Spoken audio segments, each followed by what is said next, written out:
वो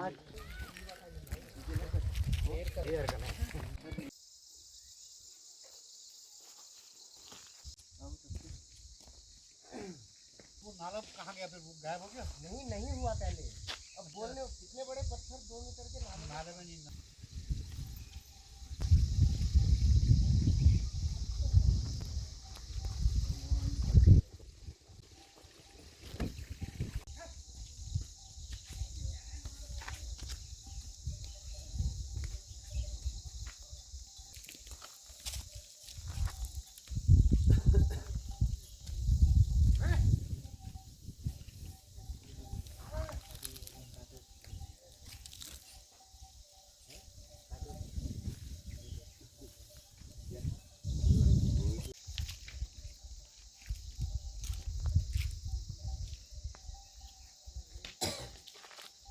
दीवार यहाँ तक है।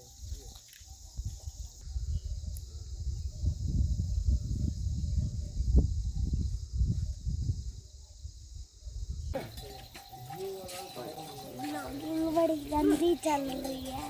ये इनके बड़े बेटे मदन सिंह का हुआ है। नंबर प्लेट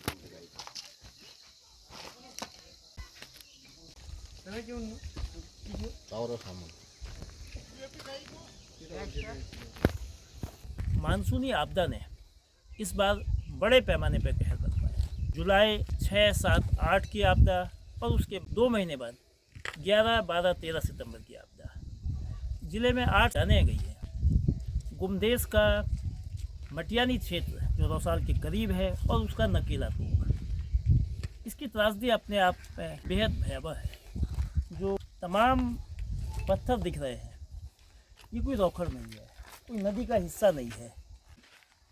13 सितंबर से पहले तक यहाँ फसलें लहलहाती थी, तमाम तरह के खेत खलिहानों में पैदावार हुआ करती थी, लेकिन 13 सितंबर की तबाही ने सब कुछ बर्बाद कर दिया। केवल खेतों को ही नुकसान नहीं पहुँचाया, मकानों को और उन सबसे बढ़कर ज़िंदगियों को। 2 जिंदगियाँ इस छोटे से गांव में अकाल मौत की शिकार हुई।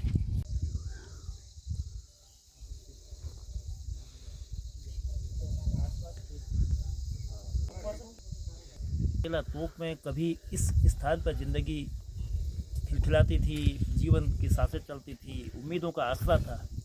लेकिन आज जहां पर हम खड़े हैं, यहाँ 13 सितंबर से पहले मकान था, और ये मकान जो बगल में, जो पास में मकान है, दोनों कनेक्ट थे। एक मकान पूरी तरह से टूट गया है, दूसरा मकान पूरी तरह से ढह के बोल्डर से बह गया है, और ऐसा कहीं नहीं लग रहा है कि इस स्थान पर कभी मकान रहा होगा।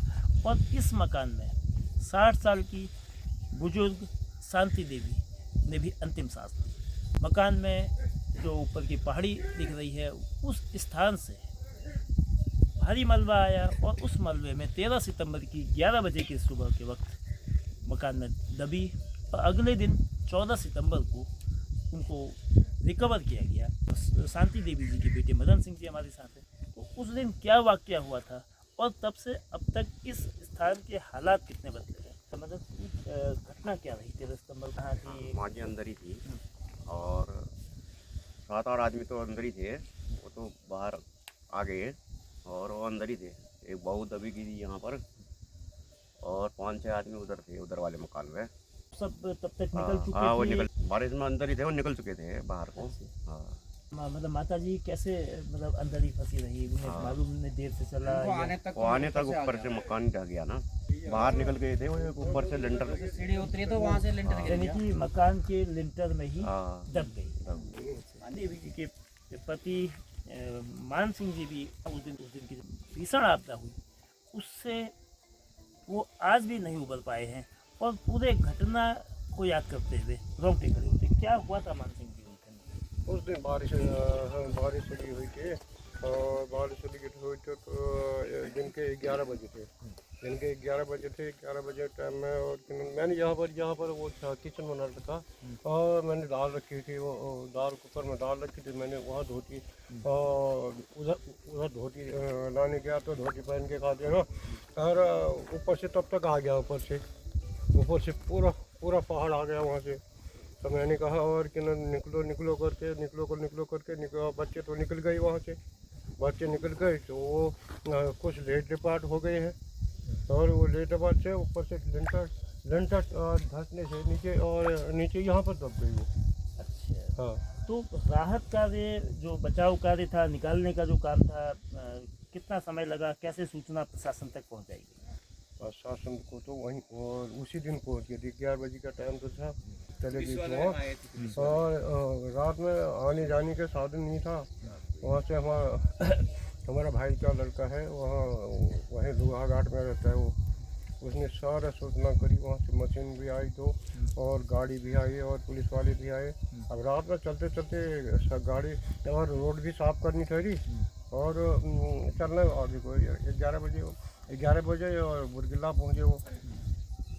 और दूसरे दिन जिस दिन लास्ट उस दिन शाम को यहाँ पहुँचे वो लोग पैदल फिर भी हाँ।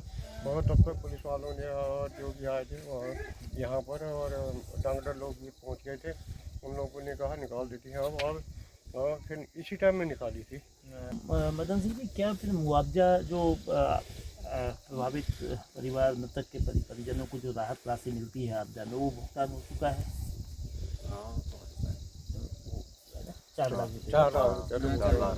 अच्छा, अब आगे कैसे? फिर इस स्थान पे तो मकान रहा नहीं और एक मकान आपका पूरी तरह से टूट चुका है जो रहने लायक नहीं है, खतरा उसमें हर वक्त है।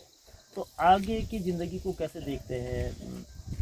पूरी उम्र पड़ी है तो कहाँ जाएंगे? हम तो कह रहे हैं अभी कहाँ रह रहे हैं? अभी तो बना रखा है पन्नी वाला, एक दूसरे का घर है उसका, मुड़वा वालों का, मैं बाहर से पन्नी लगा रखी है, उसमें रह रहे हैं। तो ये टेम्परेरी व्यवस्था है, हाँ, आइए ठंडा पड़ेगा। तो आप लोग फिर कहीं नई जगह पे मकान को लेकर कोई बात हो रही है, जगह को लेकर कोई बात हो रही है? अभी तो कहीं कुछ नहीं बात और हम गए तो बहुत जगह घूमे और उन कर्मचारी लोगों ने प्रशासन से और जो भी कहा और आप जगह ढूंढो, आप एक दो जगह ढूंढ दिए हमने। हम लोग 7-10 आदमी गए थे वहाँ और गए तो वहाँ जहाँ पर हमने और जगह दी, उन गांव वालों ने भी कहा बैठो करके। अब उन प्रशासन ने कहा हम नहीं दे सकते हैं वहाँ, झील के लिए तय कर रखा है कहीं। और आप लोगों ने कहाँ डिमांड की थी, कहाँ आप लोगों ने देखा था? वो स्थान कौन सा? ये चंपाट पार्क और खोरा कहते हैं वो, खोरा रोड से वहाँ तक और बहुत साल में पूरा हो गया है। अब मकान लगाने के लिए जगह है नहीं। दूसरी बार यहाँ पर मकान लगाएं तो फिर ऊपर से आ जाएगा, कभी न कभी फिर आ जाएगा, ये आने वाला ही है फिर। अब यहाँ पर थोड़ी बारिश यहाँ से ऊपर रोड तक 15 नाली जमीन है।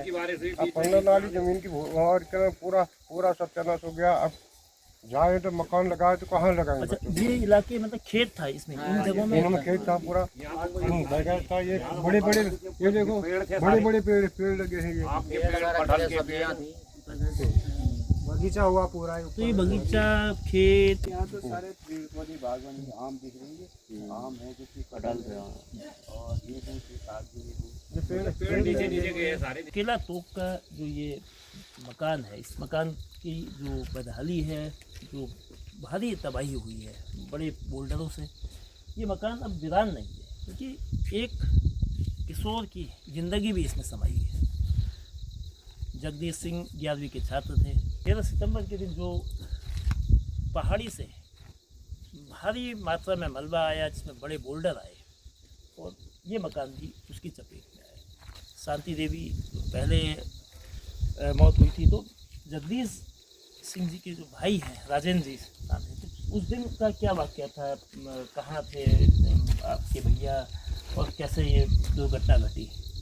तो ये भैया तो यहाँ नीचे से आया था, भाई उसको थोड़ा तबीयत ख़राब थी, शाम को दवाई लेके तो दवाई खिला के मम्मी को भी बुखार आया था। मम्मी ऊपर सोई थी 3रे वाले फ्लोर पे, तो वो नीचे सो गया उस दिन। और पापा दवाई खिला के नीचे कुछ काम के लिए नीचे गए थे नीचे वाले गांव में, तो ऊपर से मलबा आया एकदम। यहाँ पे भी रूम था एक, यहाँ से टकराया। इस जगह पर भी कमरा था? हाँ, हाँ, तो यहाँ से छत में आए तो पत्थर, वो मकान हिलने लगा पूरा। उसको तो भाई को तो ज़्यादा बुखार था, तो वो उसको पता नहीं चला। मम्मी को बुखार कम था, वो तब तक नीचे गई तो क्या हो गया करके मकान हिलने लगा, उसको पकड़ लूँ तब तक बाहर को ले चलूँ करके, तब तक मम्मी को मलबे ने उस साइड गेट की साइड फेंक दिया और भाई को यहाँ बेड पे सोया था तो ऊपर से पूरा मलबा गिर गया उसके ऊपर, नीचे दब गया और मम्मी बाहर और भाई यहाँ दब गया नीचे और पापा नीचे थे। उसकी टीम भी दूसरे दिन पहुँची, तब तक भाई यहाँ दबा रहा। अगले दिन के शाम को किसी टाइम निकाला था? शाम के 6-7 बजे के लगभग आसपास में निकाला था उसको। फिर उसके और जो जानवर हैं वो इसी के अंदर जानवर यहाँ ही नीचे दबे थे, अभी तक वहीं तो दबे पड़े हैं। जानवर- 2 भैंस थी, 4 बकरियाँ और बैल थे, हाँ, यहीं दबे पड़े हैं वो। तो शासन की ओर से जो मदद मिली, जो राहत हुआ, वो संतोषजनक थी या उसमें कमी थी, उसमें सुधार की जरूरत थी या वो ठीक? सरकार के द्वारा जो वो तो चलो ठीक है जो मिल गई, लेकिन हमें यहाँ रहने का कुछ है नहीं, हम यहाँ रह नहीं पाएंगे क्योंकि हम तो चलो हमने तो करना है कुछ ना कुछ, हम तो जैसे तैसे भी, और माता पिता तो यहाँ आ नहीं रहे हैं। अभी परिवार के लोग, क्योंकि मकान आपको 3 मंजिला मकान है, जो यहाँ से नहीं दिख रहा है, वो फ्रंट साइड से जो है 3 मंजिल इमारत है, पुरानी इमारत है लेकिन मजबूत इमारत है, लकड़ियाँ इसमें बहुतायत में लगी हैं। तो अब कहाँ परिवार, आप कहाँ रह रहे हैं, आपके माता पिता के घर में कहाँ आ रहा है? अभी तो हम फिलहाल यहाँ कोई रहने की व्यवस्था है नहीं, तो यहाँ मम्मी पापा लोग रह नहीं पा रहे हैं क्योंकि कुछ टाइम नीचे रहे चाचा के वहाँ, तो ऐसा ही हुआ उनका, जैसी बात देख रहे थे यहाँ ऊपर को देख रहे थे तो बेहोश हो जा रही थी मम्मी। दिल्ली ले गया मैं, दिल्ली इलाज करवाया, चोट वोट आई थी। आप 13 सितंबर की घटना के बाद माता जी को दिल्ली ले गए? दिल्ली ले गया दोबारा क्योंकि चोट वोट आई थी।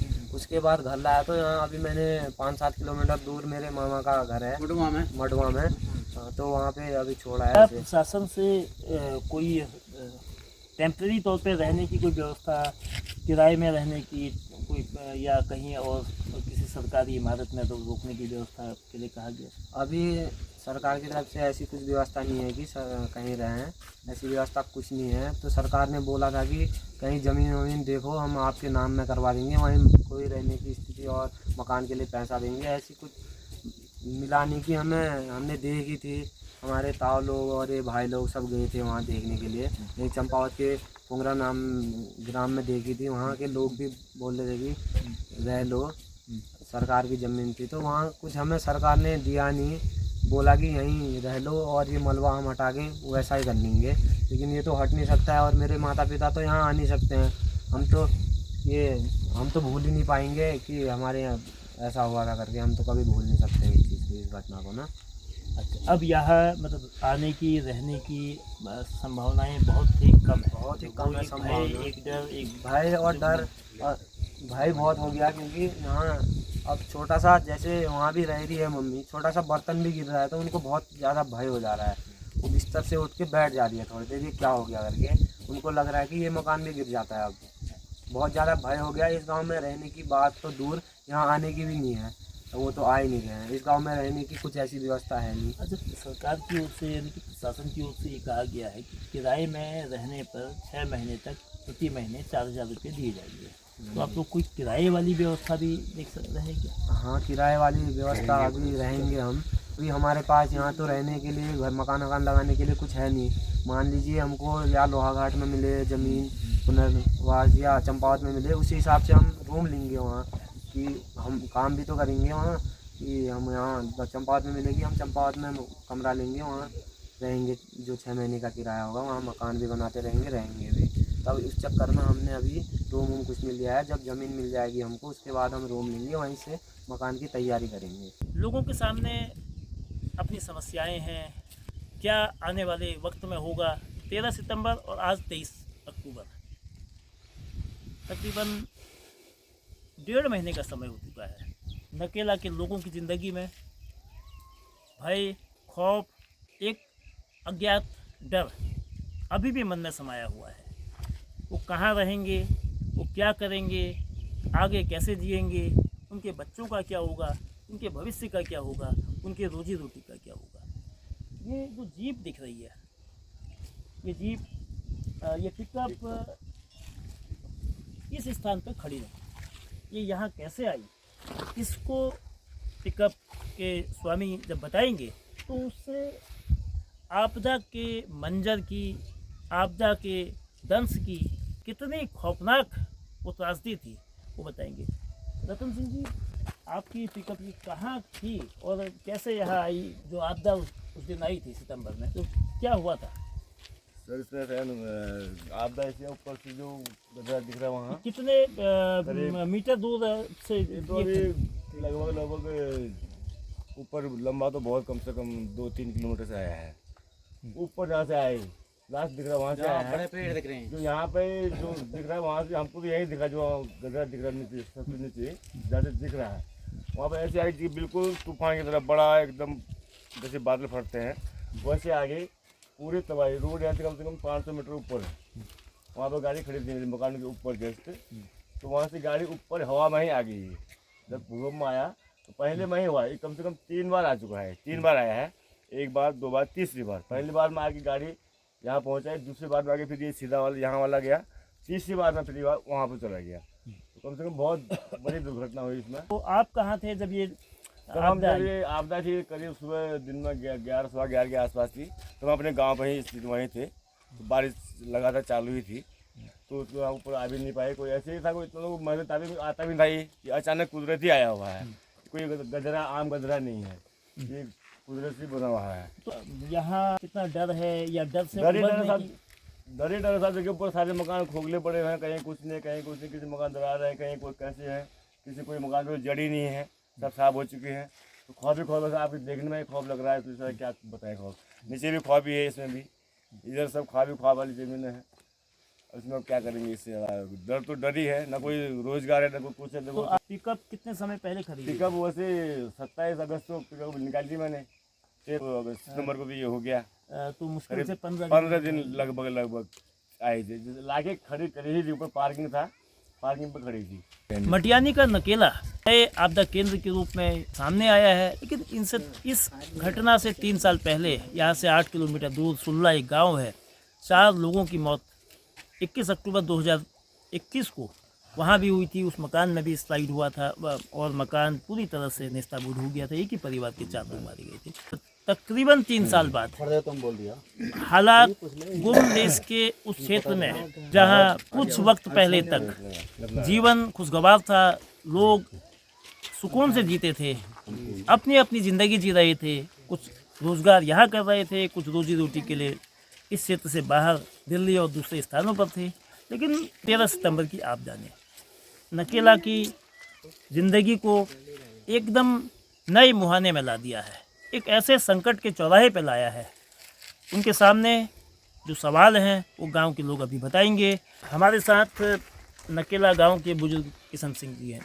तो किशन सिंह जी, 13 सितंबर को क्या हुआ था जब ये सब कुछ गांव में खेतों में मलबा और खेत रौखड़ में तब्दील हो गए हैं, तमाम 10 से अधिक मकान टूटे हैं, 2 जाने गई हैं? क्या हुआ था उस दिन? आप कहाँ थे उस वक्त और क्या आपने देखा? अपनी ज़िंदगी में इससे पहले कभी ऐसा देखा है?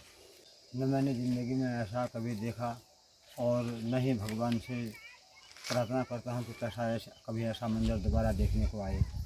मैं बुखार से पीड़ित था, घर में ही था। अचानक बस में से आवाज़ आई कि यहाँ से पानी आ रहा है। पानी आते ही जैसे मैं बाहर आया तो देखा तो कुछ नहीं, एकदम काला तूफान था। यहाँ से पूरी साइड बंद थी, ऊपर चढ़ के मतलब कुछ नहीं दिख रहा था, गांव घर कुछ नहीं। अचानक यहाँ पर जब पेड़ गिरा, हरा पेड़, और एक गाड़ी के माध्यम से हमें ये पता चला कि नीचे भी है, नहीं तो हम तब तक ऊपर ही देख रहे थे। ये जो भी उड़ान था क्या था, बड़े बड़े मतलब चीज़ ऊपर से ही उड़ के आ रहे थे। ऐसा मंजर ये केवल 15 मिनट में ये सब तबाही हो गई। मैं और मेरा घर रोड से ऊपर पड़ता है, मैं वहाँ से दौड़ता हुआ आया, तब तक यहाँ देखता हूँ तो सारे मकान टूट गए हैं और बस आदमियों की गिनती करते हुए एक तरफ हटाते गए।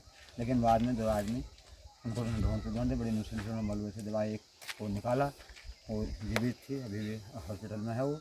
और एक हमारे धामे जी की घरवाली, वो वहीं पर उनकी डेथ हो गई और बालक दूसरे दिन टीम ने आकर के निकाला।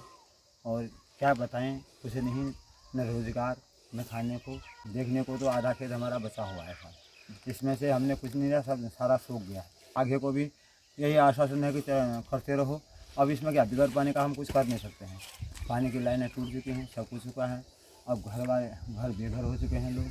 तो अभी आप लोग कहाँ रह रहे हैं और फिर काम क्या हो रहा है जिससे रोजी रोटी प्रशासन की ओर से किस तरह से मदद की गई है? प्रशासन की वजह से लैंप वगैरह दिया गया इन लोगों को और जो है खाने पीने की व्यवस्था तो की गई है।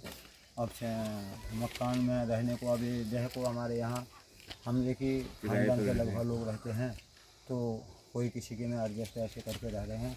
पढ़ने को आश्वासन दे रखा है कि हम 6 महीने तक किराया भी देंगे और तब तक अपना कोई इंतजाम करो और कहीं पर हम मतलब मकान के लिए पैसे वगैरह वगैरह देंगे, ये सरकार का आश्वासन है।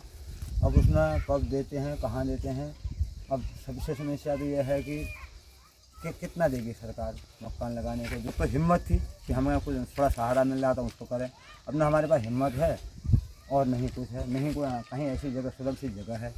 अब हमारे होने को सरकार भी ठीक कह रही है कि हम 2 गाँव के लोग यहाँ पर जाने रहते हैं, डुंगरापुरा और मुधवा के, लेकिन व्यवस्था ऐसी हुई कि हम लोगों ने वहाँ अपनी ज़मीन उन लोगों को दे दी और उनकी ज़मीन हमने यहाँ दे दी।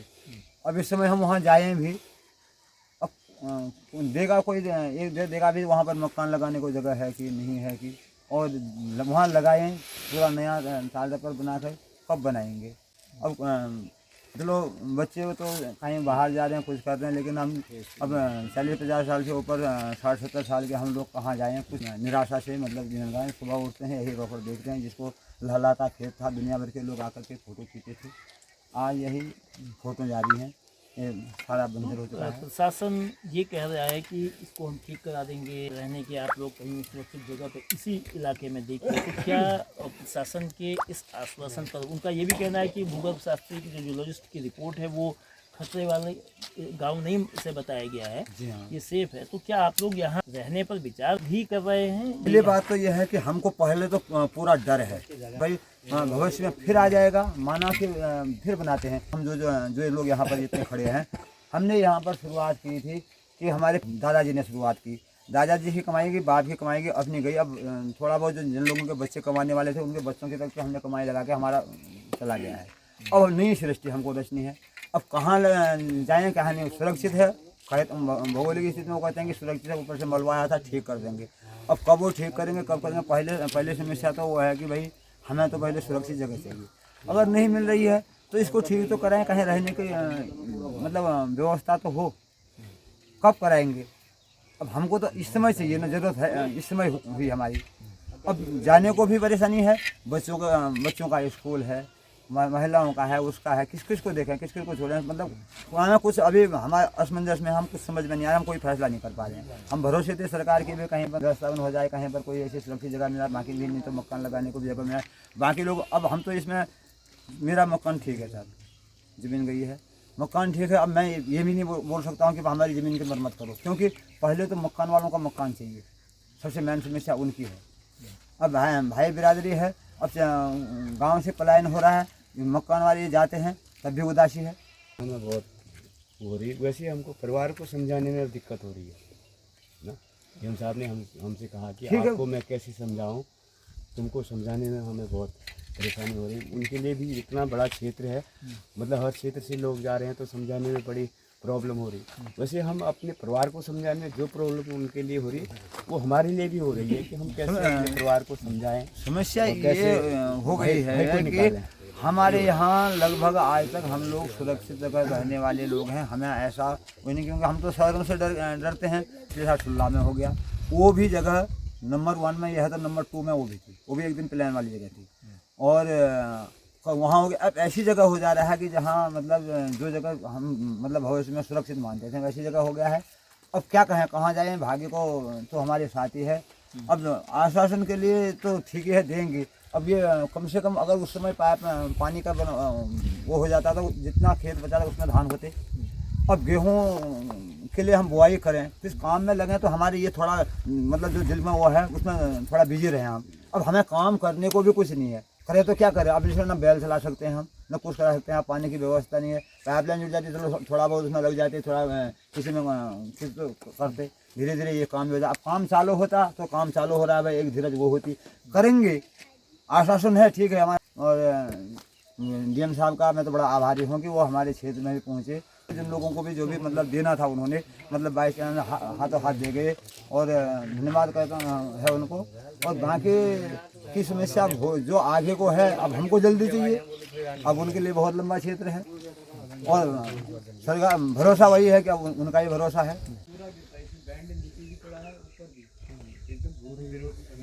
कॉलम में हुआ है, जो ये पत्थर वाली हुई है कॉलम में नहीं होते हैं।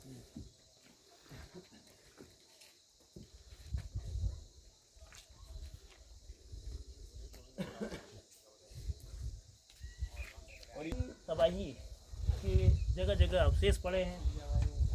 बीच में जो मकान है ये प्रधानमंत्री आवास योजना का मकान है, मलबे से पटा हुआ, जगह जगह टूटा हुआ।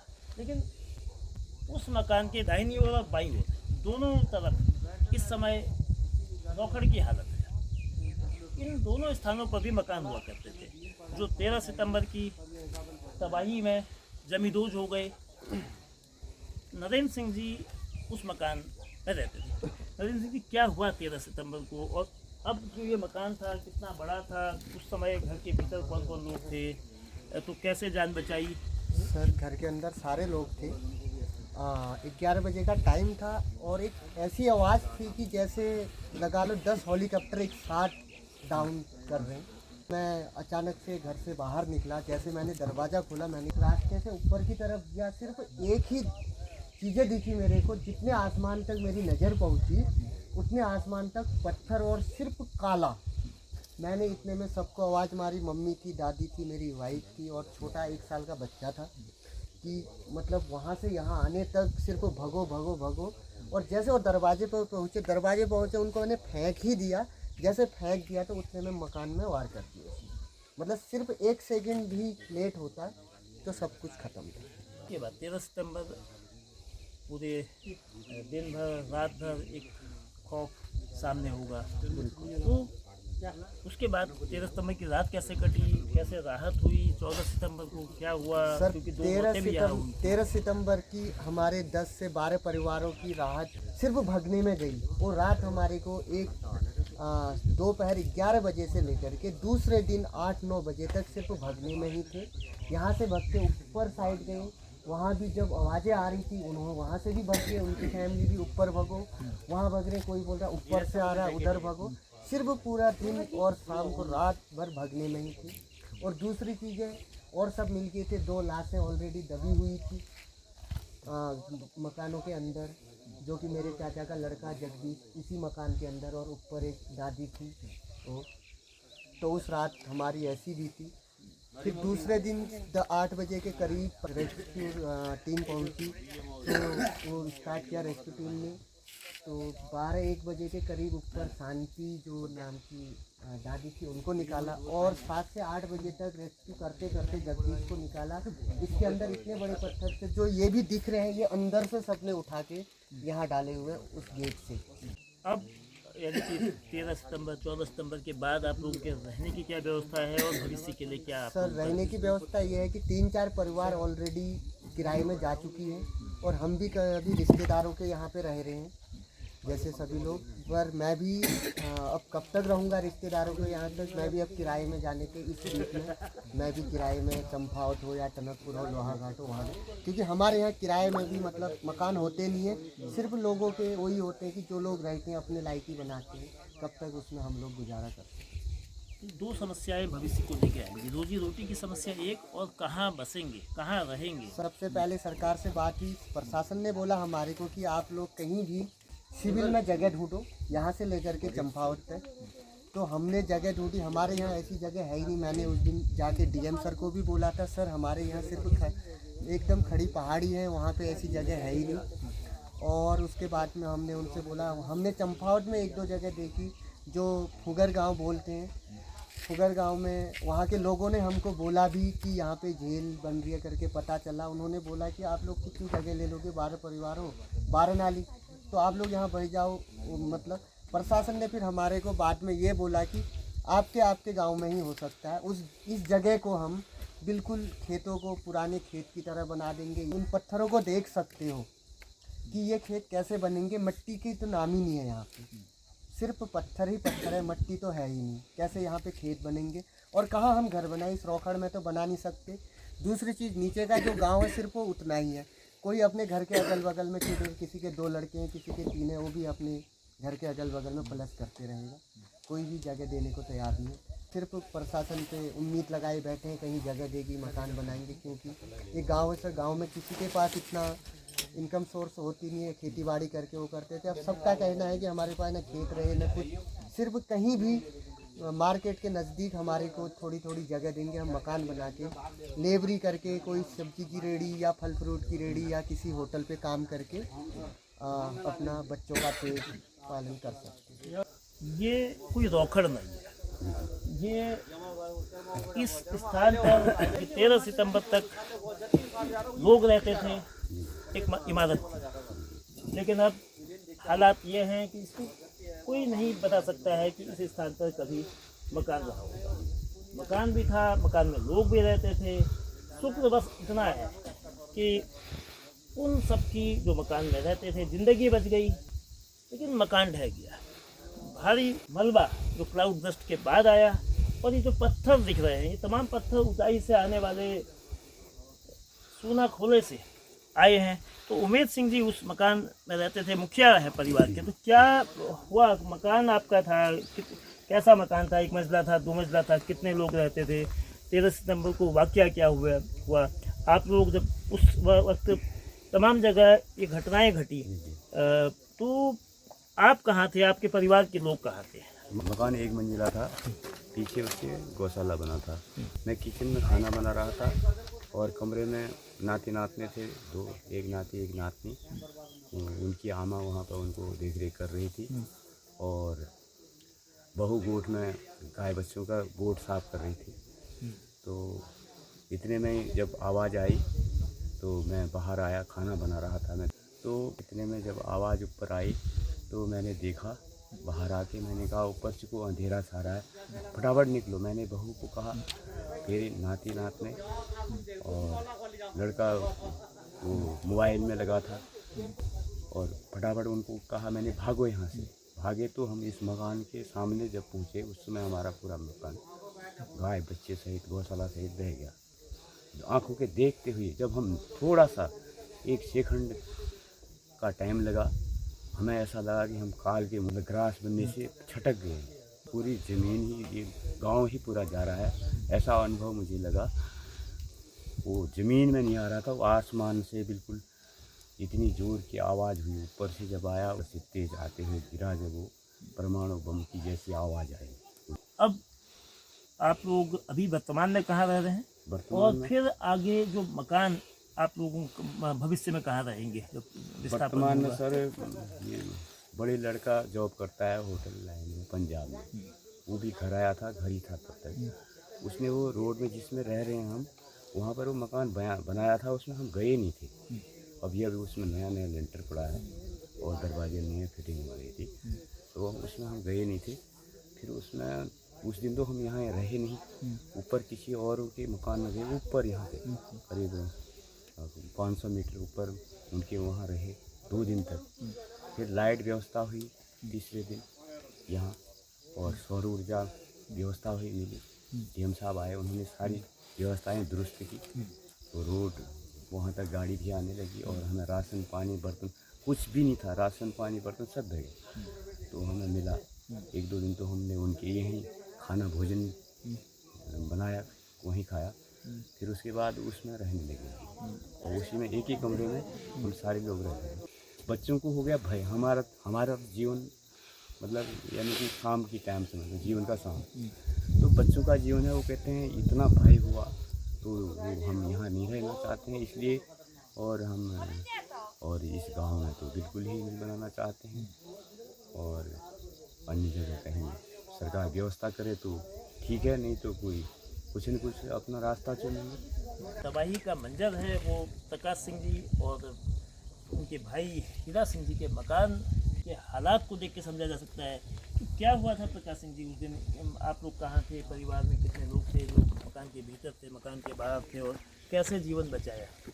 परिवार के 8-10 लोग थे जो अंदर ही थे। अंदर से बस बाहर भाग के हम यहाँ से इस साइड को दिन के टाइम में 11 बजे करीब, 11:15 बजे के टाइम में यहाँ से भाग गए थे हम। और सामान वामान सब अंदर ही दब गया और जनहानि नहीं हुई। गाय बच्ची थे, 2 भैंस थे, 2 बैल थे, सब मलबे में दब गए यहीं। तो उसके बाद से आप लोग कहाँ रह रहे हैं, वर्तमान में कहाँ रात कट रही है, काम धाम क्या हो रहा है और भविष्य को क्या देख रहे हैं आने वाले काम धाम की कोई व्यवस्था नहीं है, अब दूसरे के घर में रह रहे हैं। अब वैसे कहाँ रहे हैं, फिर अब रहने की कोई व्यवस्था ही नहीं है। प्रशासन का तो ये कहना है कि वो किराए के रूप में हर महीने अगले 6 महीने तक 4,000 रुपये महीने देगा।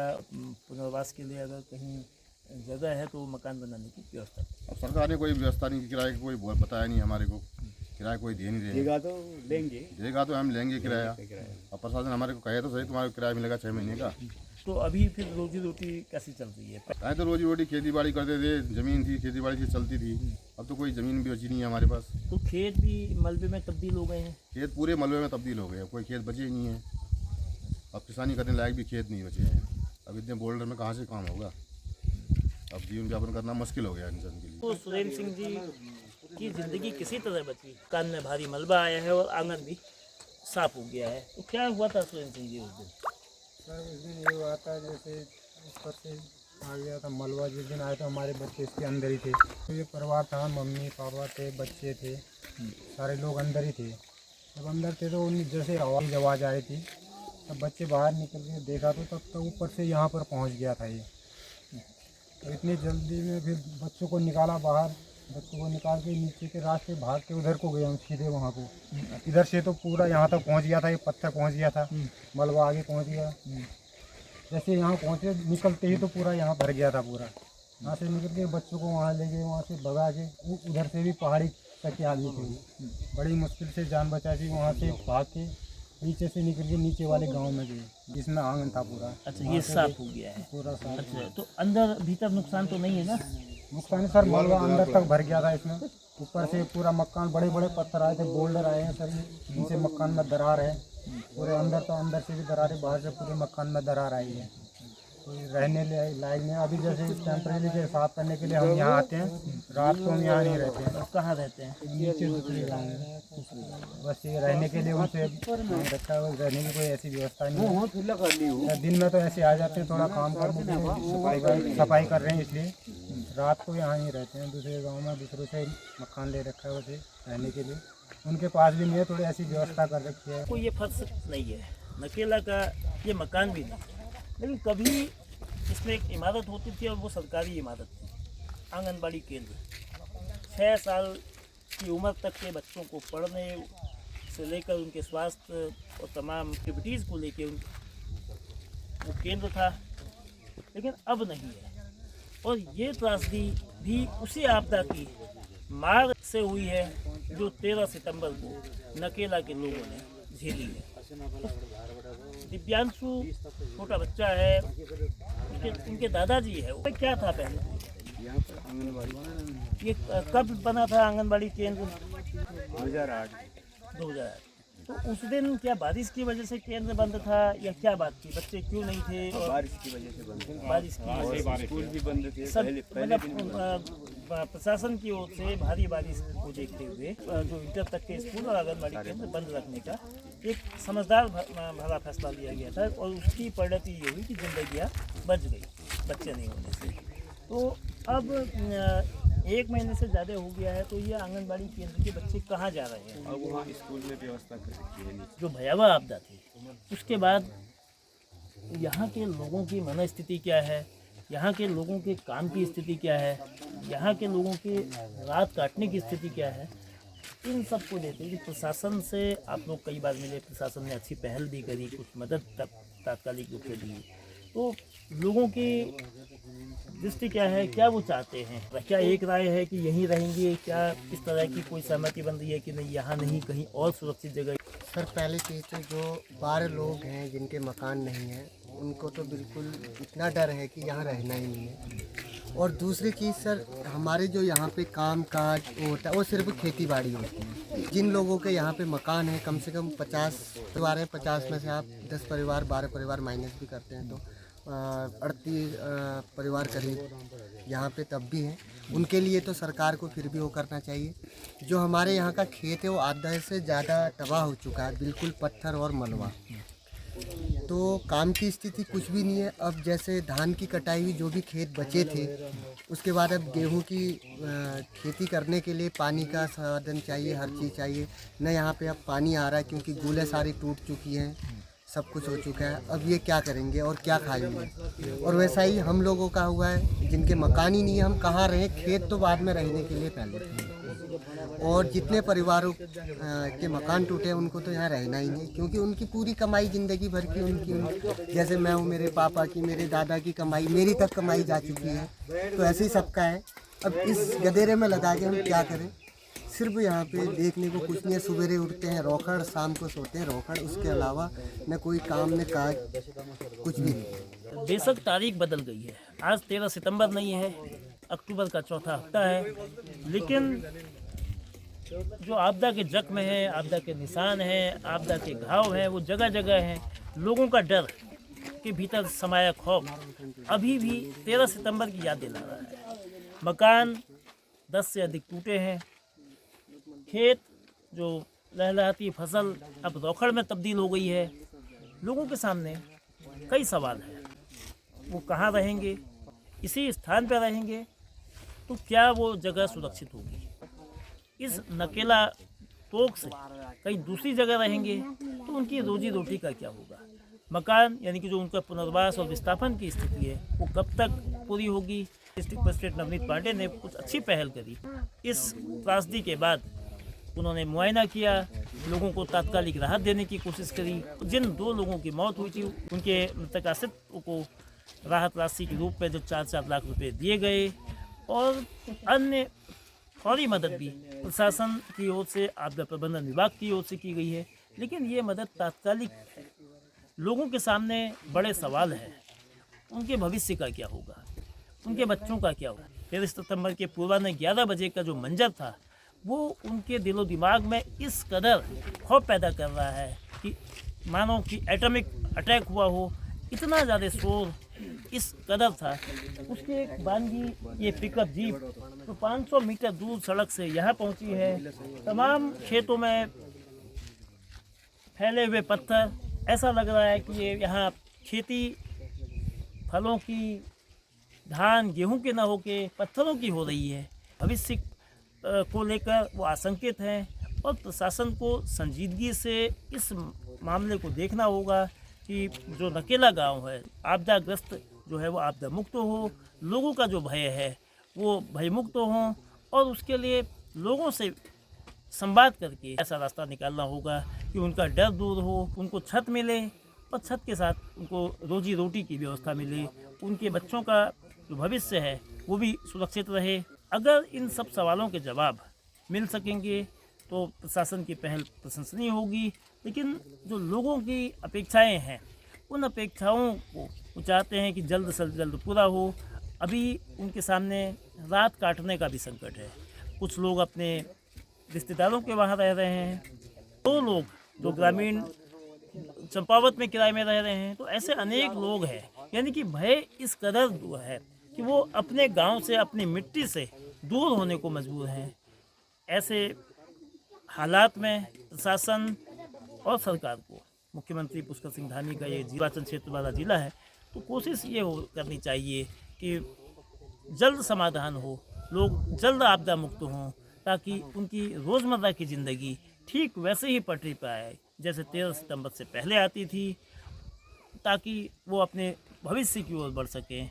बहरहाल 13 सितंबर और अक्टूबर के चौथे हफ्ते में हालात जस के तस है।